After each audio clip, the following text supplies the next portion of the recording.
Praise lord అందరికీ. Bible reading in 6 months. Day 45 ఫిబ్రవరి 14. మొదటి భాగంగా 2వ సమూయేలు 15వ అధ్యాయము. ఇది అయిన తర్వాత అబ్షాలోము ఒక రథమును గుర్రములను సిద్ధపరిచి తనెదుట పరిగెత్తుటకై 50 మంది బంటులను ఏర్పరచుకొనెను.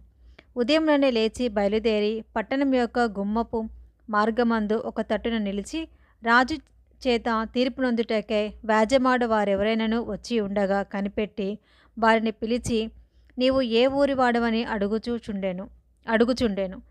నీ దాసుడనైన నేను ఇశ్రాయేలు గోత్రములలో ఫలాని దానికి చేరిన వాడనని వాడు చెప్పగా, అబ్షాలోము, నీ వ్యాజ్యం సరిగాను న్యాయముగాను ఉన్నది, గాని దానిని విచారించుటకై నియమింపబడిన వాడు రాజునొద్ద ఒకడునూ లేడని చెప్పి, నేను ఈ దేశమునకు న్యాయాధిపతినే ఉండుట ఎంత మేలు. అప్పుడు వ్యాజ్యమాడు వారు నా యుద్ధకు వత్తురు, నేను వారికి న్యాయం తీర్చుదునని చెప్పుచూ వచ్చాను. మరియు తనకు నమస్కారం చేయుటకై ఎవడైనను తన దాపునకు వచ్చినప్పుడు అతడు తన చెయ్యి చాపి అతన్ని పట్టుకొని ముద్దు పెట్టుకొనుచూ వచ్చాను. తీర్పు నొందుటకై రాజునొద్దకు వచ్చిన ఇశ్రాయేలీయులకు అందరికీ అబ్షాలోము ఈ ప్రకారముగా చేసి ఇశ్రాయేలీయులందరినీ తన తట్టు తిప్పుకొనెను.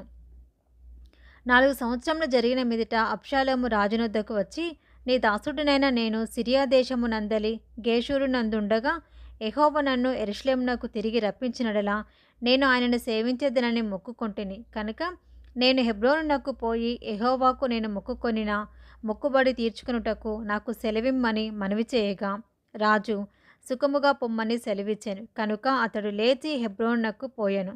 అబ్షాలోము మీరు బాకానాదము వినినప్పుడు అబ్షాలోము హెబ్రోనులో ఏలుచున్నాడని కేకలు వేయుడని చెప్పుటకై ఇశ్రాయేలీయుల గోత్రములన్నిటి యొద్దను వేగిలో వారిని పంపెను. విందునకు పిలువబడి ఉండి 200 మంది యెరూషలేములో నుండి అబ్షాలోముతో కూడా బయలుదేరి ఉండిరి. వీరు ఏమీ తెలియక యథార్థమైన మనసుతో వెళ్ళిరి. మరియు బలి అర్పింపవలెనని ఉండి అబ్షాలోము గీలోనీయుడైన అహీతోపెలు అను దావీదు యొక్క మంత్రిని గీలో అను అతని ఊరి నుండి పిలిపించి ఉండెను. అబ్షాలోము దగ్గరికి వచ్చిన జనము మరీ ఎక్కువగుట చేత కుట్ర బహుబలమాయెను.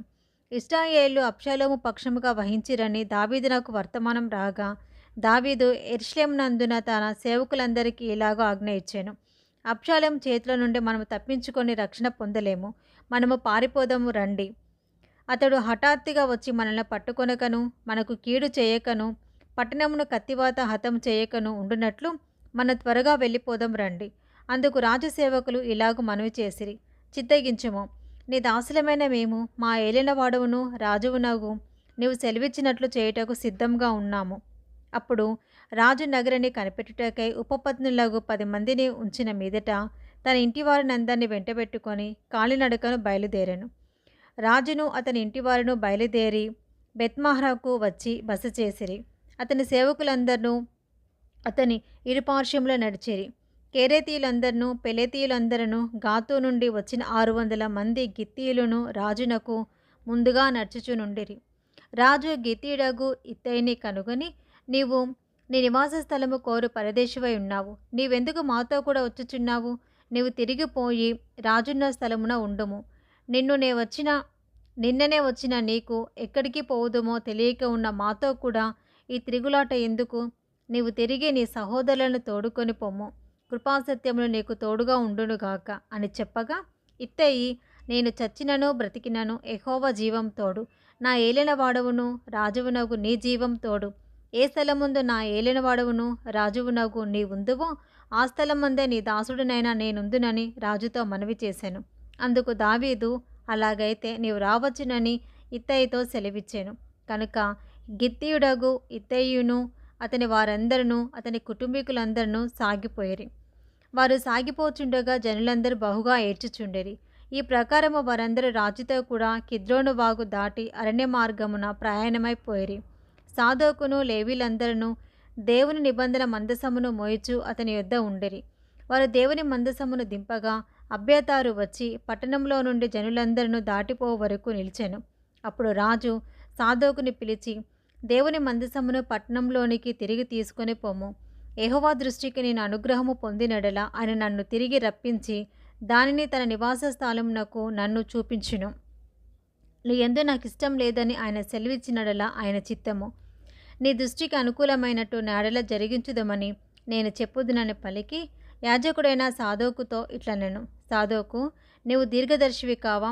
శుభముంది నీవును నీ కుమారుడును అహిమయసు అబ్యాతారునకు పుట్టిన యోనాతాను అని మీ ఇద్దరు కుమారులను పట్టణమునకు పోవలెను. ఆలకించుము. నీ యొద్ద నుండి నాకు రూఢి అయిన వర్తమానం వచ్చే వరకు నేను అరణ్యమందలి రేవుల దగ్గర నిలిచి ఉందును. కాబట్టి సాదోకును అబ్యాతారును దేవుని మందసమును యెరూషలేమునకు తిరిగి తీసుకొని పోయి అక్కడ నిలిచిరి.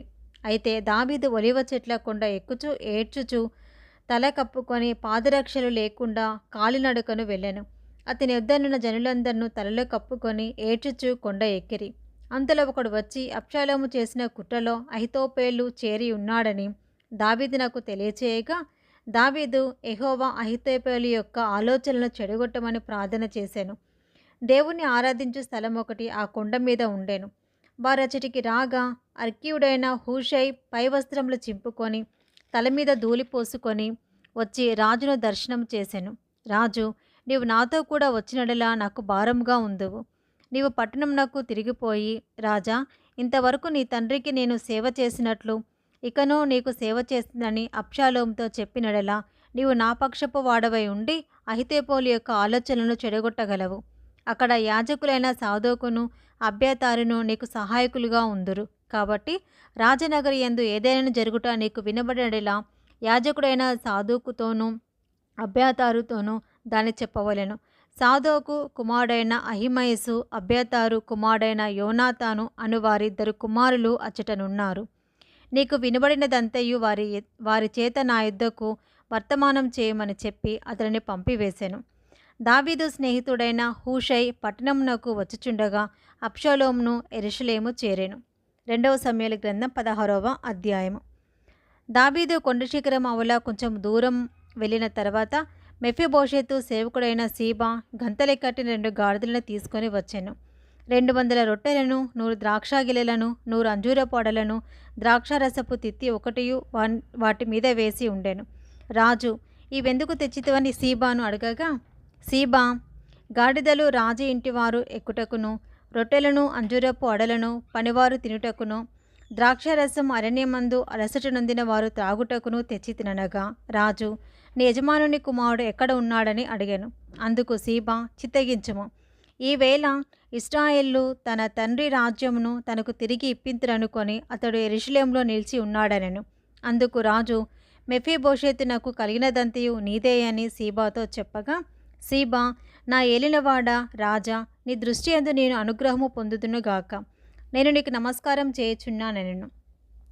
రాజైన దావీదు బహురీము దాపునకు వచ్చినప్పుడు సౌలు కుటుంబీయుడగు గేరా కుమారుడైన షిమి అనునొకడు అచ్చట నుండి బయలుదేరి వచ్చి అతడు వెంట వెంట నడుచుచు దావీదును శపించుచు జనులందరూ బలాఢ్యులందరూ దావీదు ఇరుపార్శ్వముల నుండగా రాజైన దావీదు మీదను అతని సేవకులందరి మీదను రాళ్ళు రువ్వుచు, ఈ షిమి నరహంతకుడా, దుర్మార్గుడా, చీపో చీపో, నీ వేల వలనని నీవు వెళ్ళగొట్టిన సౌలు ఇంటివారి హత్యను యెహోవా నీ మీదికి రప్పించి యెహోవా నీ కుమారుడైన అబ్షాలోము చేతికి రాజ్యమును అప్పగించి ఉన్నాడు. నీవు నరహంతకుడవు కనుకనే నీ మోసంలో నీవు చిక్కుబడి ఉన్నావని చెప్పి రాజును శపింపగా, సెరూయా కుమారుడైన అబీషై, ఈ చచ్చిన కుక్క నా ఏలినవాడవును రాజువునగు నేను శపింపనేలా, నీ చిత్తమైతే నేను వానిని చెరబోయి వాని తల ఛేదించి వచ్చేదనెను. అందుకు రాజు, సెరూయా కుమారులారా, మీకును నాకును ఏమి పొందు? వానిని శపింపనీయుడి. దావీదును శపింపమని యెహోవా వానికి సెలవీయగా నువ్వు ఇలాగన ఎందుకు చేయుచున్నావని ఆక్షేపణ చేయగల వాడెవడని చెప్పి అబీషైతోనూ తన సేవకులందరితోనూ పలికినదేమనగా, నా కడుపున పుట్టిన నా కుమారుడే నా ప్రాణం తీయ చూచుచుండగా ఈ బెన్యామీనుడు ఈ ప్రకారం చేయుట ఏమి ఆశ్చర్యము? వాని జోలి మానుడి. యెహోవా వానికి సెలవిచ్చి ఉన్నాడు కనుక వానిని శపింపనీయుడి. యెహోవా నా శ్రమను లక్ష్యపెట్టునేమో, వాడు పలికిన శాపమునకు బదులుగా యెహోవా నాకు మేలు చేయునేమో. అంతటా దావీదును అతని వారును మార్గమున వెళ్ళిపోయారు. వారు వెళ్ళిపోవచ్చుండగా షిమి తనకెదురుగా కొండ పక్కను పోవచ్చు అతని మీదికి రాళ్ళు విసురుచు ధూళి ఎగరగొట్టుచుండెను. రాజును అతనితో కూడున్న జనులందరూ బడలిన వారే ఒకానొక చోటికి వచ్చి అలసట తీర్చుకొనిరి. అబ్షాలోమును ఇశ్రాయేలు వారందరినూ అహితోపేలును యెరూషలేమునకు వచ్చి ఉండేరి. దావీదుతో స్నేహంగానున్న అర్కీయుడైన హూషై అతడు అబ్షాలోము నొద్దకు వచ్చి అతని దర్శించి, రాజు చిరంజీవి అగునుగాక, రాజు చిరంజీవి అగునుగాక అని పలకగా, అబ్షాలోము, నీ స్నేహితునికి నువ్వు చేయు ఉపకారం ఇంతేనా? నీ స్నేహితునితో కూడా నువ్వు వెళ్ళకపోతివేమని అడగగా, హూషై, యెహోవాయును ఈ జనులను ఇశ్రాయేలందరును ఎవని కోరుకుందురో నేను అతని వాడనగుదును, అతని యొద్దనే ఉందును. మరియు నేనెవనికి సేవ చేయవలెను? అతని కుమారుని సన్నిధిని నేను సేవ చేయవలను కదా. నీ తండ్రి సన్నిధిని నేను సేవ చేసినట్లు నీ సన్నిధిని నేను సేవ చేయుదునని అబ్షాలోము నొద్ద మనవి చేశాను. అబ్షాలోము అహితోపేలుతో, మనం చేయవలసిన పని ఏదో తెలుసుకునుటకై ఆలోచన చేతము రమ్ము అనగా, అహితోపేలు, నీ తండ్రి చేత ఇంటికి కావలి ఉంచబడిన ఉపపత్నుల యొద్దకు నీవు పోయిన ఎడల నీవు నీ తండ్రికి అసహ్యుడవైతివని ఇశ్రాయేలందరూ తెలుసుకొందరు. అప్పుడు నీ పక్షమున ఉన్న వారందరూ ధైర్యం తెచ్చుకొందురని చెప్పాను. కాబట్టి మేడ మీద వారు అబ్షాలోమునకు గుడారము వేయగా, ఇశ్రాయేలుకందరికీ తెలియనట్లు అతడు తన తండ్రి ఉపపత్నులను కూడాను. ఆ దినములలో అహితోపేలు చెప్పిన ఏ ఆలోచన అయినను ఒకడు దేవుని యొద్ద విచారణ చేసి పొందిన ఆలోచన అయినట్టుగా ఉండెను. దావీదును అబ్షాలోమును దానిని అట్లే ఎంచుచుండిరి. ఇది మొదటి భాగం అండి. Praise the lord.